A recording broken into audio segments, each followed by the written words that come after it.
नमस्कार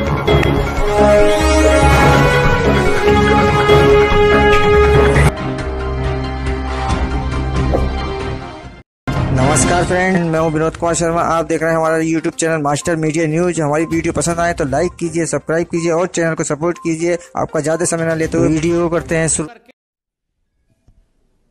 मित्रों, भारतीय जनता पार्टी प्रधानमंत्री श्री नरेंद्र मोदी जी को ओबीसी समाज और आर्थिक रूप से पिछड़े वर्ग के युवाओं को उनके नेतृत्व में मेडिकल कॉलेज की पीजी और यूजी क्लासेस में एडमिशन देने का निर्णय माननीय प्रधानमंत्री नरेंद्र मोदी जी के नेतृत्व में किया गया है, उसके लिए उनको बधाई देती है और उनका अभिनंदन करती है।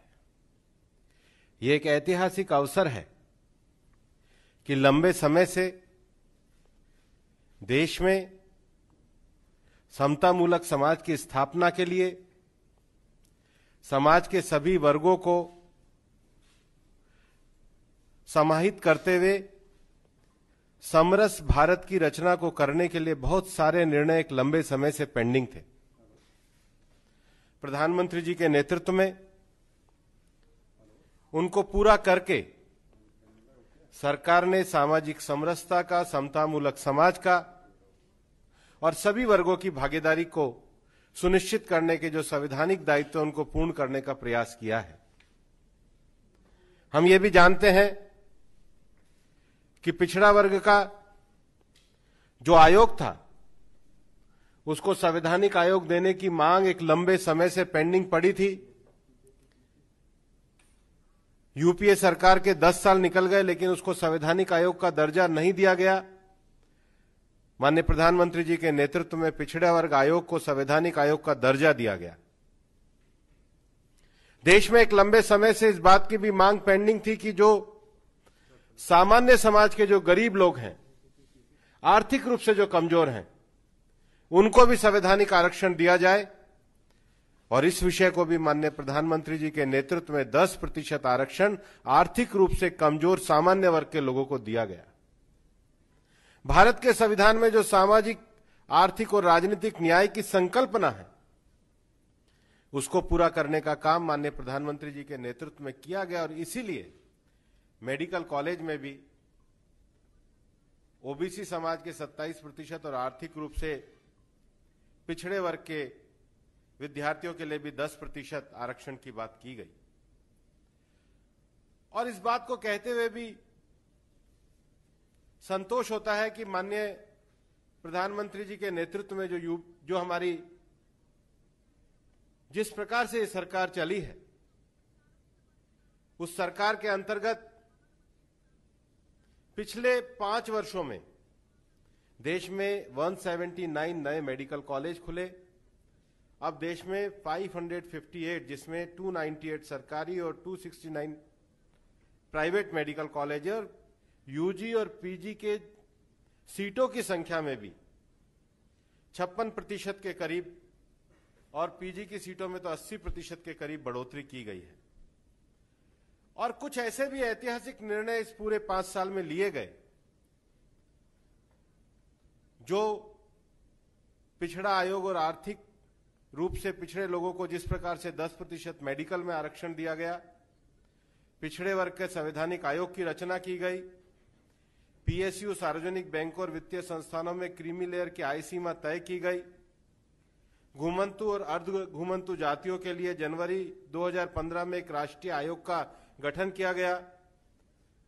पहली बार भारत के प्रधानमंत्री ने डॉक्टर अंबेडकर को उनके जन्म स्थान मध्य प्रदेश के महू में जाकर के श्रद्धांजलि दी, नमन किया। दलित युवाओं के लिए इस सरकार के द्वारा वेंचर कैपिटल फंड की शुरुआत की गई। अनुसूचित जाति से संबंधित उद्यमियों को संवर्धित ऋण गारंटी की योजना शुरू की गई। जनजाति समाज के वन उत्पादों को एमएसपी का लाभ दिया गया। देश के सार्वजनिक उपक्रमों द्वारा 4% समान एससी और एसटी उद्यमियों की खरीदारी की नीति बनाई गई और सबसे बड़ी बात है, कल 2 वर्ष पूरे होने वाले भी हैं, मुस्लिम महिलाओं को भी ट्रिपल तलाक का अधिकार दिया गया। ये सब विषय भारत में एक लंबे समय से सामाजिक दृष्टि से, आर्थिक दृष्टि से कमजोर वर्ग के लोग जिस प्रकार से शासन में भागीदारी के साथ साथ विकास के मार्ग पर बढ़ना चाहते थे, सबका साथ, सबका विकास और सबका विश्वास की नीति को लेते हुए सरकार ने दृढ़ता के साथ उस पर कदम उठाए हैं। आज भले ही कांग्रेस कुछ भी कहे, लेकिन कांग्रेस का इतिहास इस बात को दर्शाता है कि कांग्रेस ने 1950 से लेकर 1977 तक, जब वो 74 तक वो पूरे देश के शासन में रहे, और उसके बाद भी पिछड़ा वर्ग आयोग को, चाहे काका कालेलकर की रिपोर्ट हो, चाहे मंडल आयोग की रिपोर्ट हो, उसको लागू नहीं किया। कांग्रेस ने कभी भी आर्थिक रूप से सामान्य समाज वर्ग के जो लोग हैं उनको समाज की मुख्य धारा में आगे बढ़ाने के लिए, उनके लिए भी किसी प्रकार की नीति को लागू नहीं किया गया। और इतना ही नहीं, मैं तो ये कहना चाहूंगा कि ये कांग्रेस के संसदीय परंपरा के आचरण पर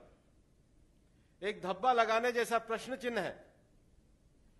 कि जब पहली बार देश के मंत्रिमंडल में माननीय प्रधानमंत्री जी के नेतृत्व में एक बड़ी संख्या में ओबीसी समाज के लोग, दलित समाज के लोग, ट्राइबल समाज के लोग, सामान्य समाज के लोग